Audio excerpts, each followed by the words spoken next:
listening to Make It, a podcast by Bonsai Creative that helps aspiring professionals in film get where they're going faster by dissecting the advice, knowledge, and insights of professional creatives in the film industry.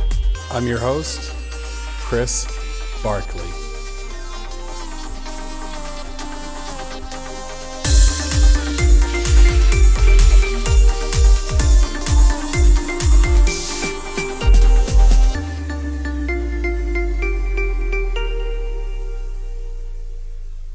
Hi everyone, my name is Nick Lopez. I'm a writer-director. You might know me from my short films, Sunshine Room and Milk Teeth. Currently, I am trying to make it through 2020 in one piece, but I'm also working on a short digital web series called West's Neighborhood about the impact and legacy of racism and discrimination in American suburbia. Nick Lopez, welcome to the Make It podcast. Thank you so much. Thank you for having me. Anytime.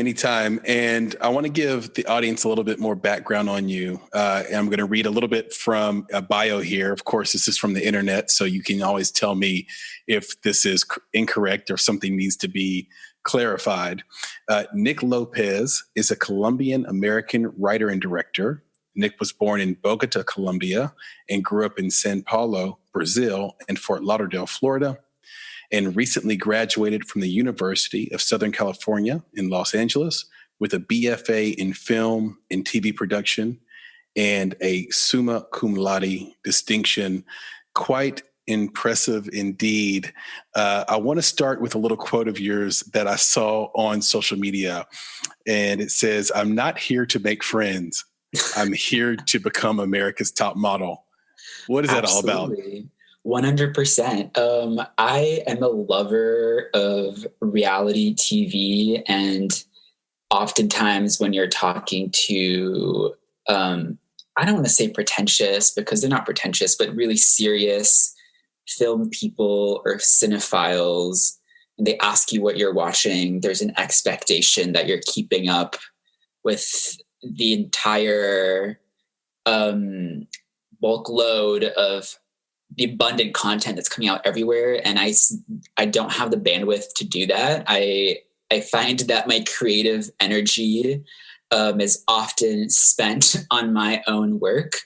So when it comes to what I watch when I clock out of work at the end of the day, it's never necessarily the hottest series on Netflix or anything like that. Often it is, if it kind of aligns with my specific interests, but I find a lot of solace and refuge and comfort in like what some people would say less serious reality TV. I actually don't watch America's Next Top Model very fanatically, but it's a quote. It's kind of a reality TV trope of contestants that come on and say, "I'm not here to make friends. I'm here to be the next Top Chef," or whatever. Right. I'm basically here for the prize money. Yes. And everybody else can go to hell if they get in my way, sort of thing. I love the ambition. So taking it back to the very beginning, you talked about some of your tastes, things you like, things you're attracted to from a taste standpoint. I'm curious, how old were you when you first became drawn to writing and filmmaking? What was there a moment also that you can remember and let us in on that where you just knew this would be your future? I don't know that there was a specific moment. I'm very lucky that I come from a household where my parents never questioned my artistic interests and ambitions. From an early age, I was into theater, and I also always liked to write short stories and stuff. And so when that transitioned into an interest in filmmaking, they inexplicably, and I'm not sure if responsibly, kind of went along with it, but I'm glad that they did because it took me to where I am now. But in terms of my specific, how I started getting into content, I think when I was a kid, I was one of those like 11-year-olds that for some reason wanted to watch like every movie that won the Oscars in like the 90s, and watching all of these movies that were too slow and bland even for adults. And yeah, I was just like things that were like completely not appropriate for my age level. Like my favorite TV show when I was like 10 was Desperate Housewives, which makes no sense, but I was early on drawn to kind of like twisted, fun takes on especially like female driven stories. Yeah, I have these really warm memories of my mother in the 90s and 80s. We would, on Oscar night, we would print out these sort of award sheets, and we would all get one. Everyone in the family, we would sort of gamble and bet on who would win which award. Yeah. And as you get older, you get a little bit more cynical, and you say, well, what was that all about? You know, my mom wasn't in film or entertainment. My dad wasn't in film or entertainment. You know, why are we doing this kind of thing? And then you realize you have the wisdom to say, because it's fun, because it's a thing to do together. And I think that's what storytelling does. I think that's what movies do. They bring you together. 100%. Yeah, I completely agree. I love that. You were born in Colombia, grew up in Brazil, and moved to Florida. Yeah. What brought you to the United States in the first place? And tell me how your background maybe influenced some of your creative interests. Yeah. So all of the moving around happened by the time I was like in my early teens. All of that was done. So all of that was mostly fueled by like wherever my parents' work took them.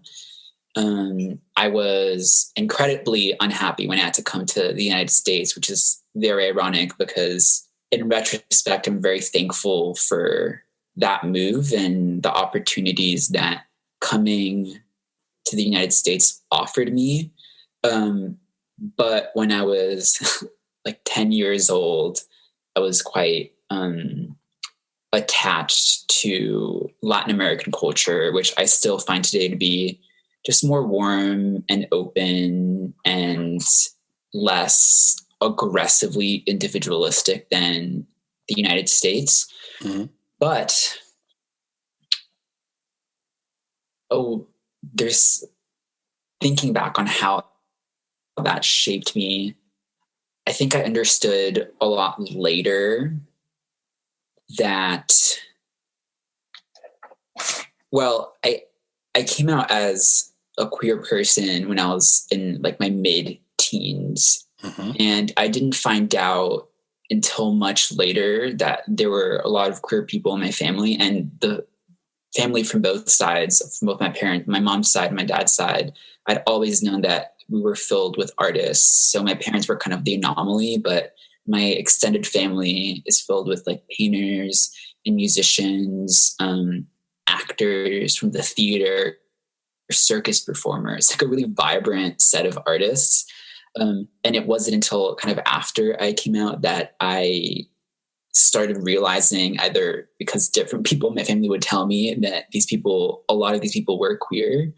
And so after that came this feeling that I was robbed of a lot of these queer role models while I was growing up, like unnecessarily, because of the heavy stigma that queerness carries in many cultures, and especially in communities of color. And so that absence, I think, really fuels a big part of what I think like my creative mandate is, and why I think it's so important to tell the stories that I'm interested in telling. And as I'm telling them, be kind of like uncompromisingly queer in my approach and just how I conduct myself. So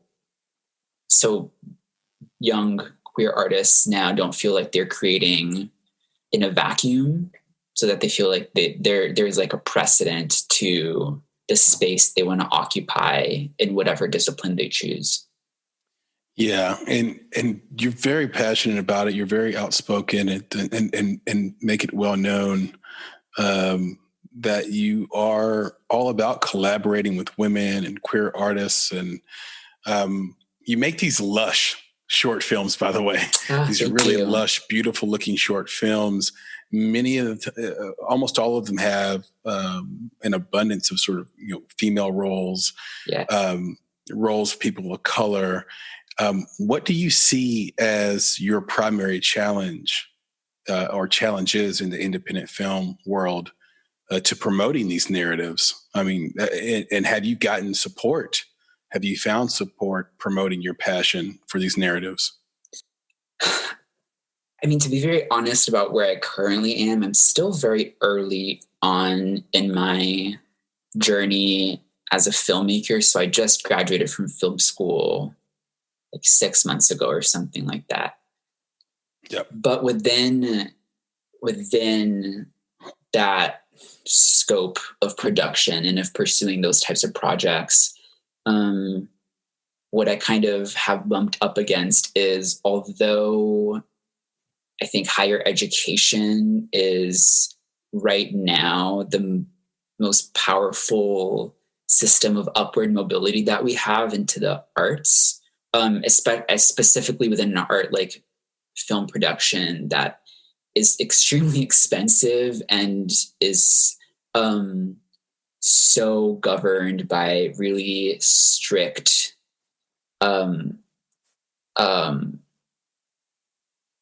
I'm thinking of a word and it's going to come to me and I use it all the time. Oh, like all these strict gatekeeping systems. So within that structure, film school is, I think, from what I've seen and from people that I've met, one of the better ways to get people that come from more from different backgrounds to come into this really competitive industry. But even within that, you're still being taught by people who are used to particular systems. So although I did have during film school, I always wanted to feature Latin American performers and trans performers. Those systems that exist to educate me, they're not used to having to reach out to those populations. So I kind of had just to figure it out myself. Which is not that much of a limitation. I mean, I feel very lucky in the resources that I have access to. So I feel less like I have a really strict obstacle in my way and more, I'm feeling like I'm part of a generation that are really going to have to build an infrastructure of supporting diversity from the ground up, especially as it comes to the many barriers to entry that there are specifically for creators and artists of lower economic levels. What social narratives, though, in minority communities do you feel need the most attention or illumination through your work? I think, well, to me, I think what would be the most exciting end goal of the industry's current interest in diversity, and you could break down how much of that is sincere, which I know some of it is, and I really hope some of it is, but some of it is kind of a reaction to social unrest. Mm-hmm. I hope that many people realize that a lot of that unrest it doesn't just boil down to oh, we need to show people that look differently. There's also like a class element to it. There's many of these social movements that have come up in the last 4 years, and even more of that have a strong element of a reckoning by working class people and wanting an agency and a voice in their government and their stories. And so I feel a really big responsibility to highlight those stories because, like I said, I'm really thankful to be coming up in a time where entertainment is pretty democratized. Before, like even 10 years ago, if you wanted to watch a movie, you'd had to go to a really expensive movie theater, which not a lot of people can afford. But now, I mean, all these subscription services have kind of reinvented cable. But in any case, for like $5 a month, even with one of these streaming services, you have access, as long as you have an internet connection, to all of these shows, right? And so I kind of view that as a democratization of filmed content. But along with that, what I feel responsibility to this audience that I know is hungry for content is to have their specific experiences represented in an authentic way. Which part of that is, so when you're asking about how do I feel like the responsibility of telling that in my stories, it's both in the stories that you tell, but also in the people that you include behind the camera. How do you outreach to people of different backgrounds in a way? Again, that's not just about like from a racial perspective, from an ethnic perspective, but from like a socioeconomic perspective. Right. Yeah, for sure. You said there's so much to unpack there. And Nick and I, my co-founder and co-host on this podcast, we actually follow this sort of streaming wars as they're happening. And it really does feel like cable has followed, that model has followed us to our set-top box. Yeah. And but I also am noticing that AVOD, so advertising video on demand, seems like it's going to win for most people, because you were talking about the socioeconomic impact. Most people can't buy all these services. They can't have a subscription to 15 different places. That's more expensive than cable ever was. 100%. So I love what Peacock is doing. And I think, and I love what Hulu does. And I think that I think they're going to win in the long run. There will always be a place for a Netflix or an HBO Max or Showtime, et cetera. But I think they're going to win for the majority of the public. I think Pluto TV is going to win as well. And then the question will be, how do we get filmmakers paid in a way that's commensurate with making another film? Yeah. And so that's kind of the math that I think we have to figure out. You talked about reaction to sort of social justice. And one of the things, as an outsider to this community, I wanted to ask you, there's this term Latinx. And I'm wondering where you think the Hispanic community is with the term Latinx. I've heard it both ways. I've heard so many people use it and that I respect, and that I've seen several reports and research saying that 97% of Hispanic people don't agree with the term and don't want to be called that. What do you think? I mean, I think that's a really good question. I'm finding as the more I learn to find the value in like my heritage, the more I've had to go back and like investigate it and unpack the nuances as it relates to my background as Latin American person, an immigrant, and the social justice frameworks that we have in the United States. So I use the term Latinx. There's a big amount of people in the US that have asked for that term to feel included in the community. But I've also, like you said, been exposed to some arguments against it. But frankly, it's something that I don't have a super strong opinion in. In terms of like exploring complexities within Latinx representation, something that I have been trying to raise awareness of and study as much as I can is the ways in which Latinx representation, as it's been heralded and kind of tried to be championed in the last couple of years, is often exclusionary to like Afro-Latinx voices, and how often like the like conception of this identity of being Latinx creates this almost kind of like aspires to a raceless or to erase either a raceless idea or an identity that doesn't acknowledge the really stark like differences in how white Latinx people and Afro Latinx people are treated and represented, whether that be in the United States or in Latin America. And I think moving forward as Latinx creators and artists and filmmakers kind of fight the good fight to make sure that they're seen, I think that's going to be a really pivotal part of that mission, and making sure that we're not falling, that nobody around us is falling into this comfortable space of advocating for the quote unquote Latinx community, when oftentimes, whether intentionally or unintentionally, that excludes a really important chunk of our community, which is Afro-Latinx people. Right. I grew up during the period where there was this shift to call Black people African Americans. Mm-hmm. And growing up in a predominantly Black family, I remember that resistance to that. Like, I think there's still some people in the Black community that's like, hey, call me Black. And I think part of that was, at least I'm in the South. So at least here in the South, Nick, a part of that was, hey, white people said they were going to start calling us that. Yeah. It was this idea that white people assigned us a name that made them feel more comfortable. Yeah. And we wanted to push back against that. Say, oh, no, wait a second.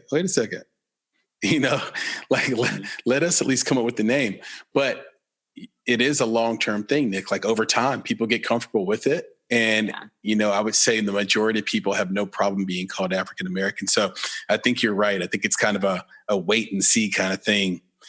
I mentioned your very, very lush short films. I think these are really incredible. And I was blown away by a trio of films: Flower Baby, Milk Teeth, and Sunshine Room. And all three seem to share this commonality, which is this concept, this dichotomy of child and guardian. In all three, child and guardian. But you found these really unique ways to tell it. I mean, one of them is kind of sort of pop art comedy, if you will. Another one is a drama and is emotional. The other one's kind of a horror that really reminded me of Pan's Labyrinth, and in its tone and its feel. So you found these three different ways to have this common theme. So I guess my question to you is where do you get, you know, these ideas and inspirations for these stories? And is that theme of child and guardian, does that come from personal experience? That is the first time somebody has framed that collection of shorts that way. And now I'm thinking a lot about it. Like, am I subconsciously fixated on that? I don't know. I do have to say, out of those three shorts that you mentioned, I only wrote two of them. And so Sunshine Room, which has the grandmother, granddaughter, or like multi-generational female that was story. Tiffany Lynn, that was, right? Yeah, Tiffany Lynn wrote that. But I mean, I still attached myself to that project. When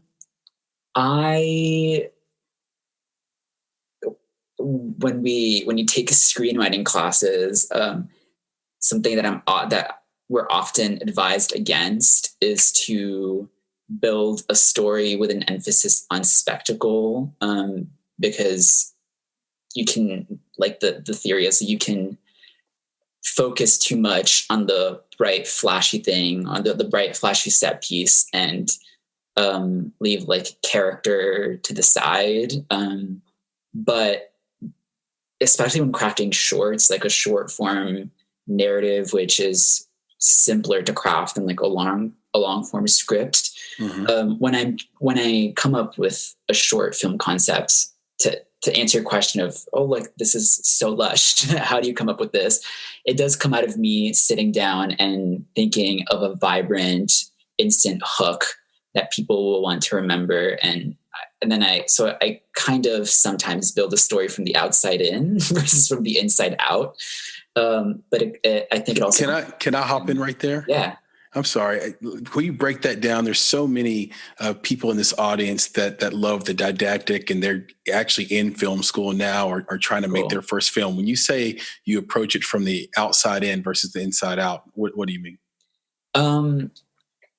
I think it's an oversimplification of that, but if the way that it's explained to us is a story, a good story, a strong story should always start with a character, and from there, or character. I mean, you could start with theme, I guess, or an idea and build a character around that. But let's just say character, and then character will guide a story, and then a story will guide like the kind of flashy, stylistic decorum that you want to embellish it with.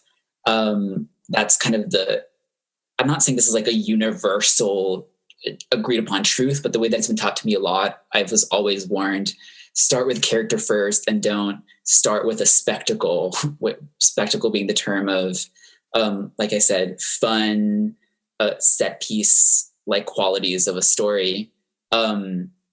Start with character, and then if everything comes from character after that, then the story will have more of a heart and be more convincing and more immersive for an audience. But I think part of the reason is that I thank you for saying these nice things about my films, and looking at them, I am really proud that they have really fun original concepts.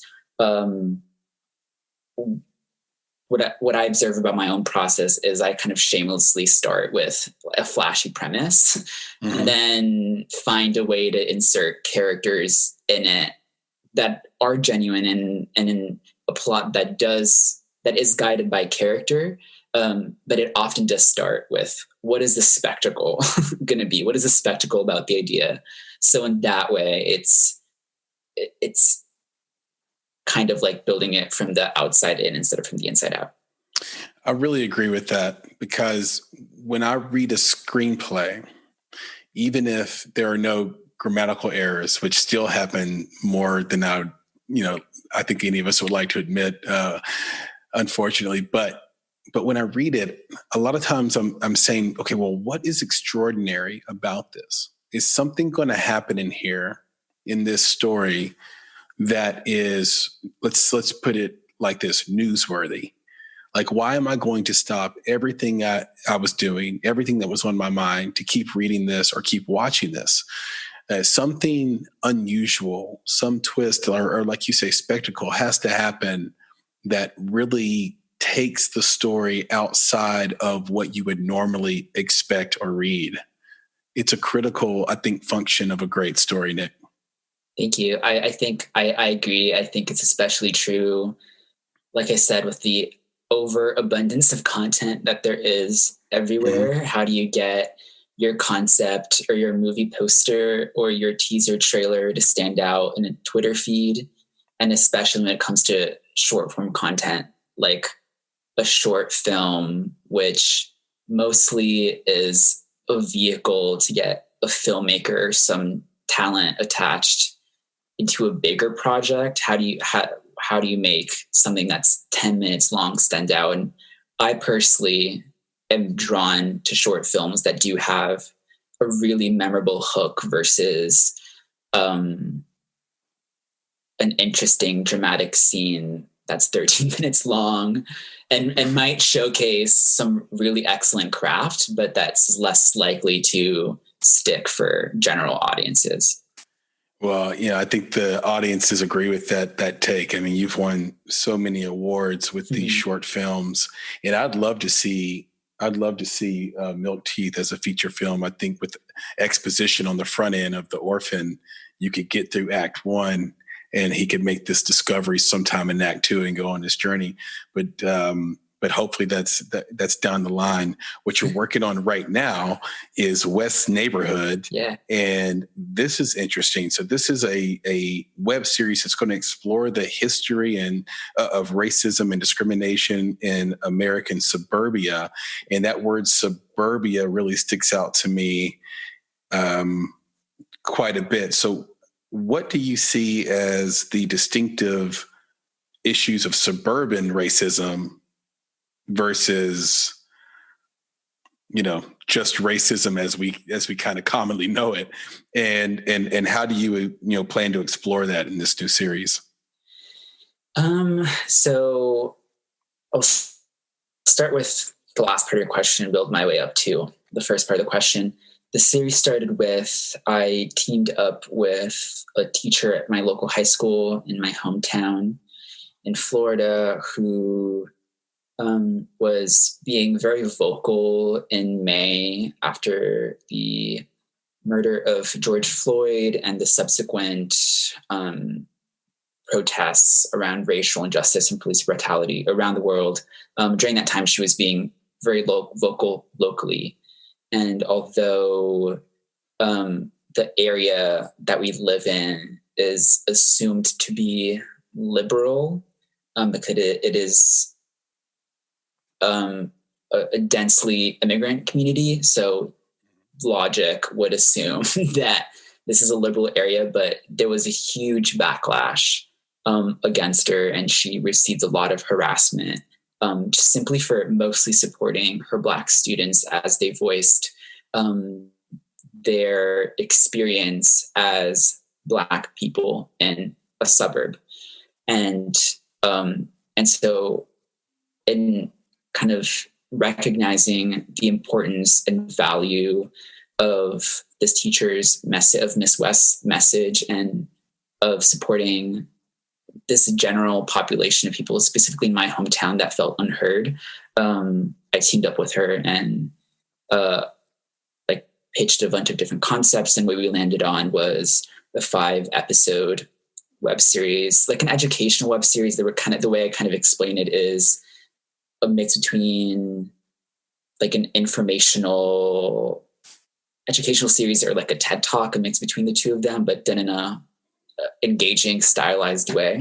And through the research that Miss West brought to the table and through editing this project, which all came together very quickly. So I ended up learning a lot of things very quickly. The issue of racism and discrimination in suburbia is a huge amount, like a whole bunch of stuff to unpack, but it really comes down to like housing discrimination in like the early like 30s, 40s, and 50s, and with like the baby boom and white flight away from inner cities, and when government like the economics of housing at around the time that suburbs were created inherently locked out people of color, working class people, poor people, and Black people. I mean, these are statutes written into a lot of these development contracts that often like explicitly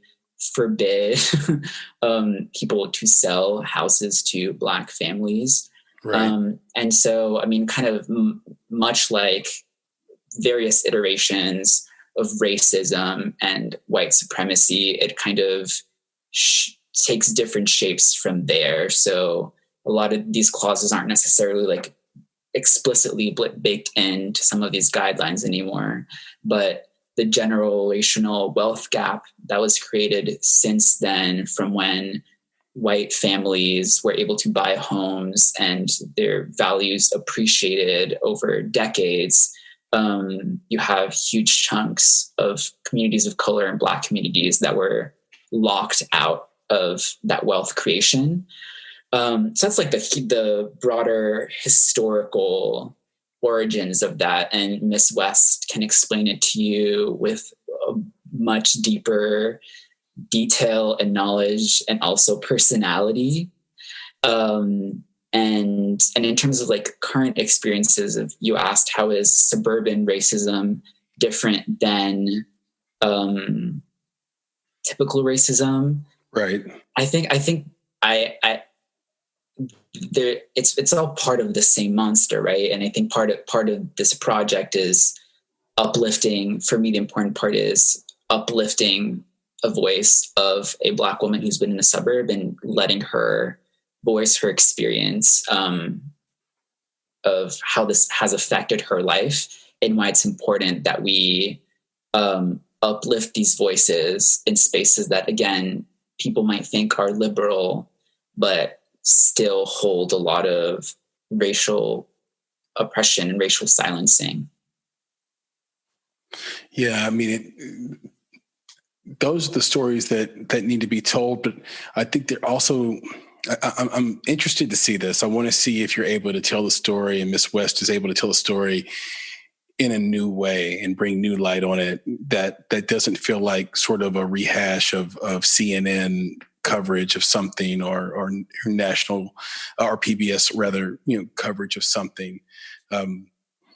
I've been looking for that also just in terms of the Black story, where, where's the Black story that unifies and brings people together through some of these trials and tribulations, almost in the spirit of Martin Luther King Jr.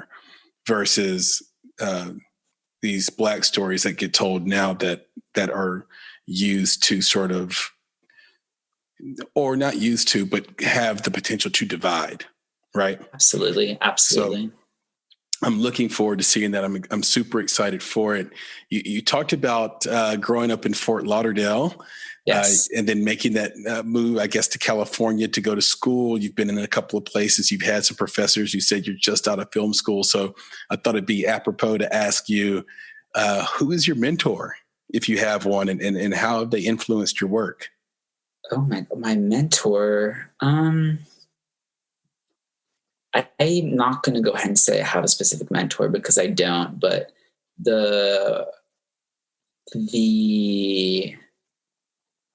women professors that I had at USC, there's a handful of them that really made an impact on me. And I always put an emphasis on that, like, gender dimension of it, because I feel such a strong kinship with women creators. And when you're in a room or in a such heavily male dominated space as often film sets are, I mean, things are everything is changing, and there's a lot of important measures that are being taken to make sure that women are not just on set, but in positions of power on set. But from my experience, it still feels like a very heavily male dominated space. And as a queer man, I still feel so much more invited to the table when there are like women in positions of leadership at the center of any project. I feel like my perspective is more valued. My way of working and my approach to other people is more useful to them. But in any case, just a little tangent about how much I appreciate women creators. But anyway, aside from the value that they have in telling their perspective and their stories, right? Obviously, that is the most important part. But I'm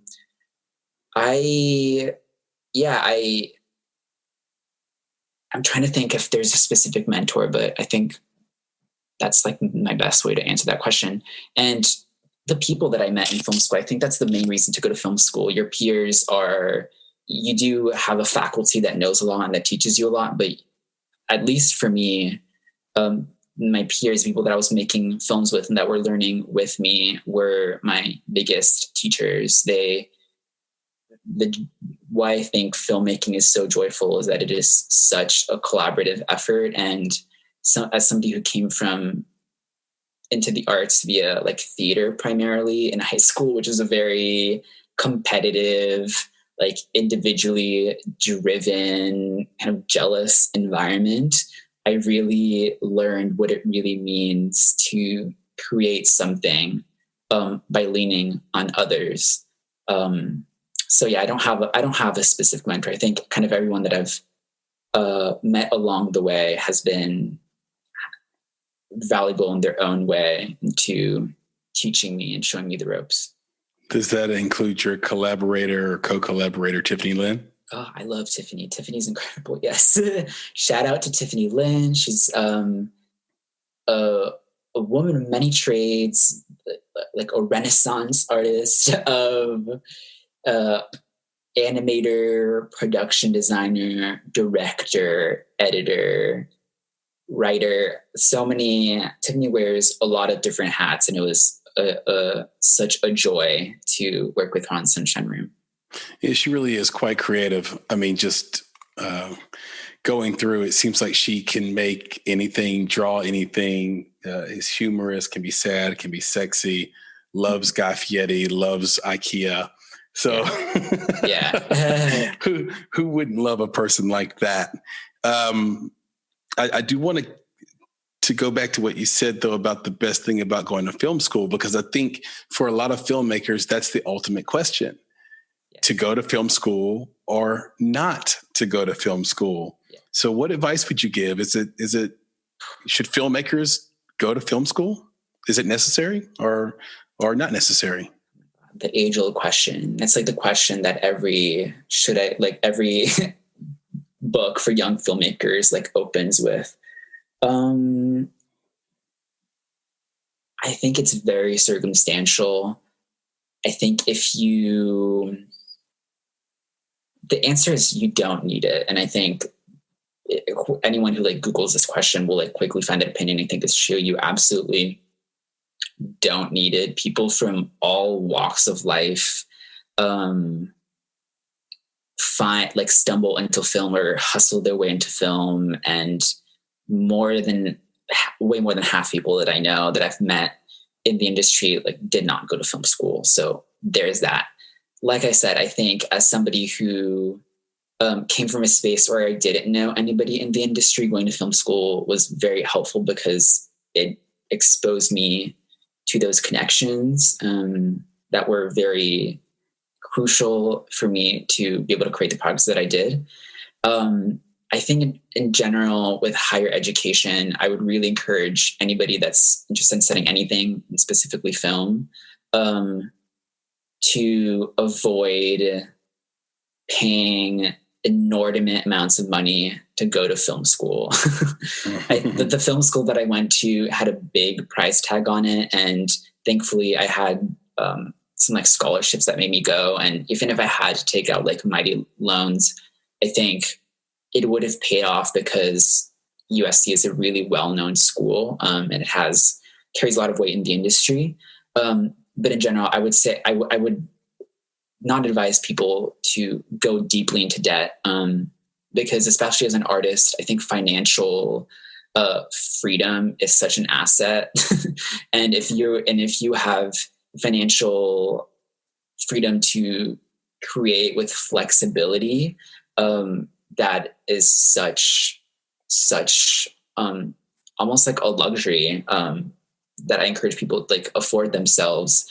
And also, if it depends what your interests are if you're somebody who has this very specific technical trade and that's your foray into film and why you want to go to film school, like I want to be a cinematographer or I want to be a sound designer. There's so many ways to learn that independently and by just seeking out people who are willing to have you on set wherever you live. But especially if you want to be a writer, or especially if you want to be a director, I see a lot of value in, if you can't afford to go to film school, or if you don't get into film school that you want,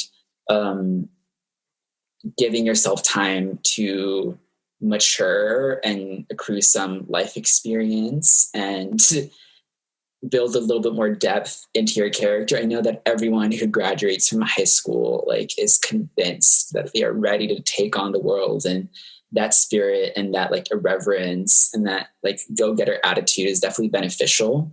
But overall, I think there's also a lot of benefit in waiting it out if you have to, so that when you do get your foot in the door, the stories that you tell will be more compelling. I love that. Thank you so much for that. I know it's one of these standard kind of questions that you get, but yeah. But the answer, it's real.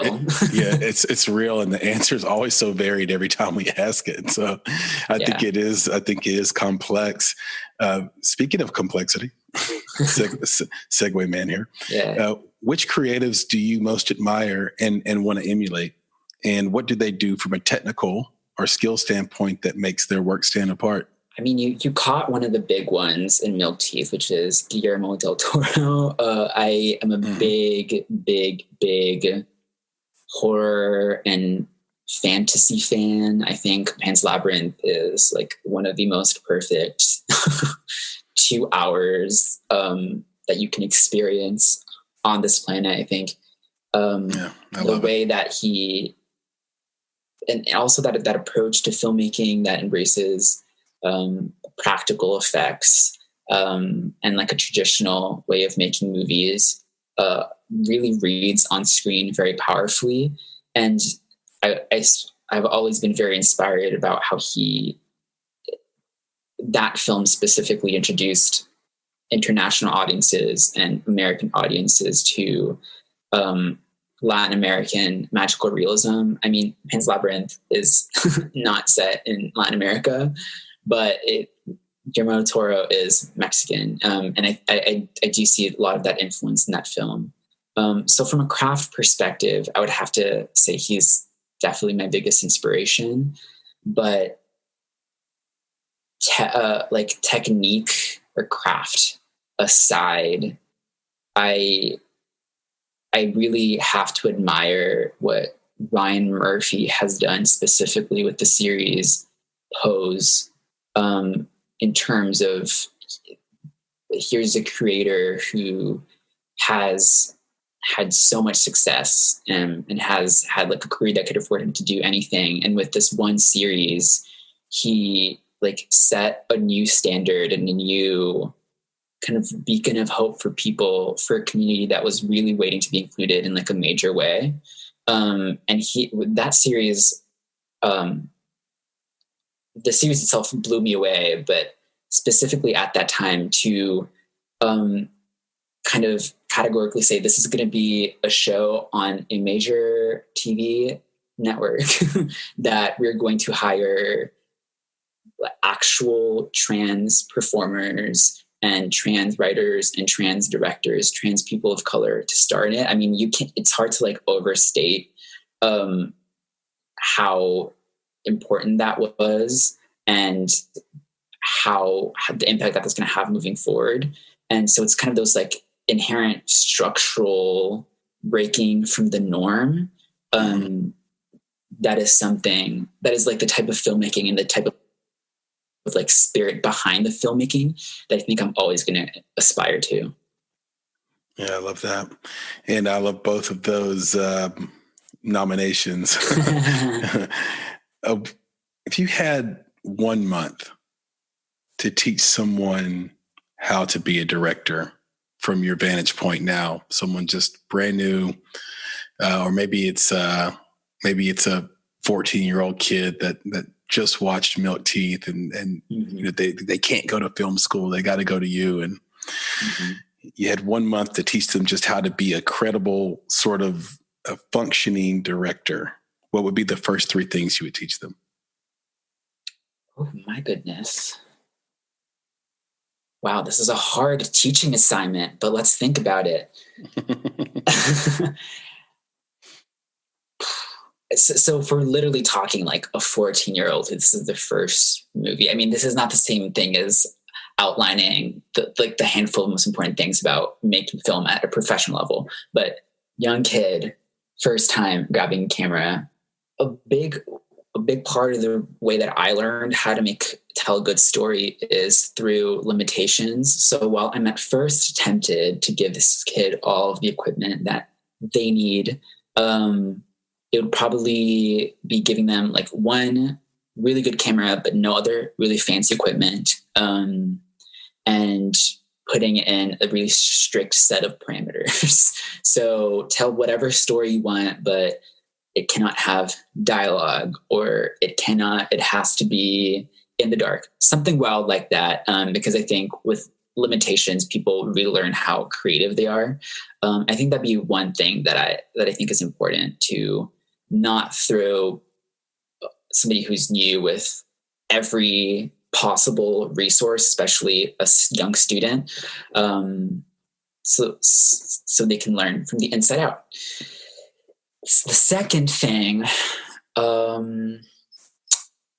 mean, I would refuse to like approve the story that they're telling unless there is a really strong problem or conflict at the center. I think that's with young filmmakers and young writers. I think that's like, and I think writing in general, an easy way to write a really bad script is if there's not a solid conflict. And when people are starting off, like these stories are often like passive. So make a movie, think of like a really difficult situation and make a movie about that. third thing I would teach this novice or aspiring filmmaker. One that I love is like those assignments in film school where they have you like tell a story just with sound, like don't even turn the camera on, just do like a soundscape story, to really, because that's another element of, if you're a filmmaker that's coming up and you don't necessarily have a lot of resources, not having a lot of resources, like usually, like I think, does not mean anything. You can make a really fantastic film with the bare minimum, but sound is something I think people often take for granted. And a really low budget short or really low budget movie with really good sound was going to feel very expensive. You can fool everyone if the sound is crisp, or if you've in the sound edit really taking your time with it, versus if the sound is bad quality or the sound design is kind of sloppy, that immediately even if the audience is aware of it or not, really takes you out. Yeah. Your sound in your films and your music is so good compared to most independent shorts that we see. And sound, you're right. I mean, it really blows it. It can blow it if it's not good. And I hope it's not an inappropriate question, but how much? What was the budget on Milk Teeth? $10,000. So for Milk Teeth, it was $10,000. Granted, we had a lot of resources from the faculty that we didn't have to pay for. So like we didn't have to rent a studio. We had to rent the bulk of our equipment, but we did have like a camera, which is a really costly expense, was provided to us. But then on the flip side of that, we also, at USC specifically, they have this a guideline that you can't break, which is you cannot hire actors for pay, which sounds like ridiculous, right? And I really think you need to pay everybody that's on set, but it's consistent with a film school kind of way of doing things, because oftentimes in these smaller projects, the crew is doing this for free just because they're volunteering around an idea that they like. So there's like the costs like are offset, I think, of where we saved versus where like we usually would have spent, but it was $10,000, give or take a couple of $1,000s. Yeah, I love it. It looks so good and sounds great. You got incredible performances out of those kids, especially since now that I know they work for free. And a lot of times kids just can't pull it off because they just can't do it yet. Yeah. And the performances you got out of them were unbelievable. Yeah. So kudos to you. Well, thank you so much for that. Clarifying again. So just like I only directed Sunshine Room, I only wrote Milk Teeth.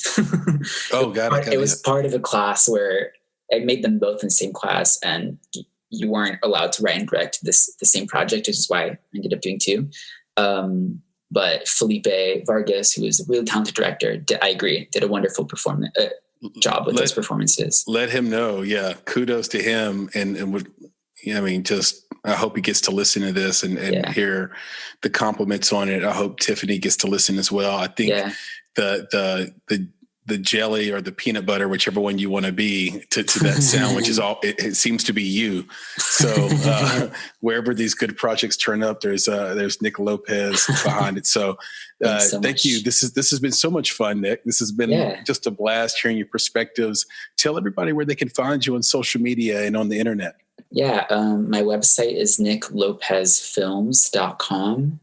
My Instagram is nic.lopez with 2 Z's. That's mostly where you can find me. There's a couple of my short films are available on my website, so feel free to check it out. Yeah, if you go to that website, Nick, N-I-C, Lopez, Lopezz, I think almost, I was able to watch the great majority of, I think, every film on there. So my Instagram has 2 Z's. The website is just Nick like NICK LOPEZ films.com. Yeah. Got it. Quick clarification. My apologies. And an important one. So the one I just said is your Instagram. Yes. Your website is Nick Lopez, NickLopez.com. Films.com. Yes. Let's try that a third time. NickLopez.com. Yes. Yes. Yes. And I wanted to clarify why, because I really want people to go, because I think you're super talented. Can't wait to see what you're doing in the future. And we'll end with this. Your collaborator on Sunshine Room, Tiffany Lynn, has once said she's a director in the streets and a dentist in the sheets. If you had to fill in the blank for you, what are you in the streets and what are you in the sheets? Oh my Jesus. How can I beat that? I am we're going to go really, really boring with this one. Restart. I am a director in the streets and just an exhausted, tired guy who needs 2020 to be over and needs whatever mess that just happened for us to all reflect on it and do better in the future. In the sheets. In the sheets. In the sheets. How's that for a pickup line? I love it. And it's perfect for this year. I'm right with you, brother. I'm right with you. Nick, this has been so much fun. Thank you so much, man. Thank you. Best of luck in all that you do. I hope we can stay in touch, and I look forward to a round two whenever you're ready.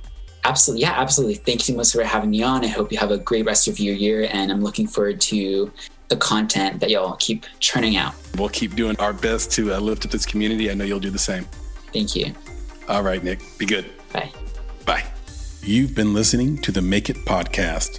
To find more information about this week's topics, including links to relevant blog posts, projects, and indie creatives, please visit our website at www.bonsai.film.